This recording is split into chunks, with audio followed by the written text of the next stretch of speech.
Assalamualaikum warahmatullahi wabarakatuh. Terkait dengan semakin meluasnya penolakan terhadap Undang-Undang Omnibus Law, terutama dari kalangan buruh dan para pekerja, perlu kami sampaikan bahwa sesungguhnya Undang-Undang Omnibus Law ini tidak saja bermasalah pada sektor ketenaga kerjaan, tapi juga bermasalah pada sektor-sektor lain yang diatur oleh undang-undang ini. Omnibus Law memang pemakan segalanya.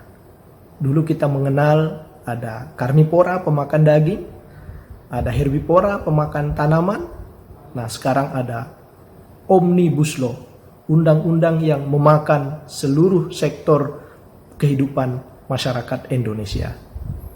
Saya, Suryadi Jayapurnama, anggota Komisi 5 DPR RI, fraksi Partai Keadilan Sejahtera, yang membidangi bidang infrastruktur dan perhubungan, perlu menyampaikan beberapa masalah dalam Undang-Undang Omnibus Law, khususnya di sektor infrastruktur dan perhubungan. Pertama, undang-undang ini mencampuri kewenangan daerah dalam pengelolaan bangunan gedung. Pemerintah pusat sekarang berhak untuk menerbitkan persetujuan bangunan gedung yang dulu bernama IMB.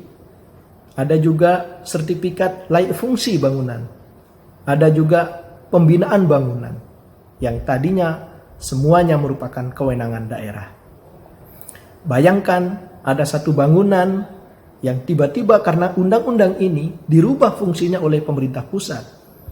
Misalnya ada gudang yang tidak terpakai, tiba-tiba dirubah menjadi tempat peribadatan. Dan ini akan menimbulkan masalah di tengah-tengah masyarakat. Yang kedua, undang-undang ini juga tidak sinkron antara pasal yang satu dengan pasal yang lain. Misalnya dalam pasal 52 tentang pembangunan perumahan. Dalam pasal 52 mengatur tentang Badan Percepatan Pembangunan Perumahan. Pada pasal 53 ada badan pelaksana dengan fungsi yang sama. Kemudian dalam pasal 52 juga ada penghapusan syarat ekologis bagi bangunan gedung. Nah, pasal 53 juga mengatur tentang adanya syarat ekologis bagi rumah susun. Jadi dua pasal yang hanya berdekatan, bertetangga, sudah bertentangan. Ada hal lain juga, penghapusan pembatasan tenaga kerja asing di sektor jasa konstruksi. Pada undang-undang sebelumnya, Undang-Undang nomor 74, Undang-Undang nomor 2 tahun 2017 tentang jasa konstruksi itu membatasi bahwa tenaga kerja asing hanya boleh di jenis-jenis pekerjaan tertentu. Nah, sekarang pasal 74 Undang-Undang nomor 2 tahun 2017 tentang jasa konstruksi itu sudah dihapus oleh Undang-Undang Omnibus Law pada pasal 54. Sehingga tenaga kerja asing sekarang bebas bekerja di sektor jasa konstruksi. Berikutnya adalah penghapusan peran BUMN dan BUMD dalam pengelolaan sumber daya air. Yang dulunya sangat jelas diatur dalam Undang-Undang nomor 19 tahun 2019 tentang sumber daya air. Ini memungkinkan swasta asing juga boleh menguasai air yang ada di daerah-daerah. Berikutnya adalah mengebiri kewenangan daerah di sektor transportasi darat. Dalam pasal 57 Undang-Undang Omnibus Law ini, itu pemerintah pusat juga berhak mengeluarkan izin parkir umum, izin bengkel umum, izin angkutan umum yang selama ini menjadi kewenangan pemerintah daerah. Bayangkan nanti satu objek yang sedang diproses perizinannya oleh pemerintah daerah, karena undang-undang ini pemerintah pusat pada saat yang sama juga bisa mengeluarkan izin pada objek yang sama. Ini akan terjadi tumpang tindih. Padahal ini adalah sektor-sektor yang memang selama ini menjadi kewenangan pemerintah daerah. Demikian juga ada penghapusan penyusunan jaringan trayek tetap pada angkutan umum pelayaran. Dalam pasal 59 OBL ini, pemerintah daerah tidak lagi punya kewenangan dalam menyusun jaringan trayek tetap pada pelayaran. Selain itu ada peran UKM yang mulai dipinggirkan karena pada pasal 59 Undang-Undang Omnibus Law ini bahwa perusahaan nasional bisa menyelenggarakan angkutan perairan, ya walaupun itu skala kecil yang selama ini menjadi wilayah kerja dari para UMKM kita di daerah-daerah. Nah, termasuk penghapusan jangka waktu terminal khusus.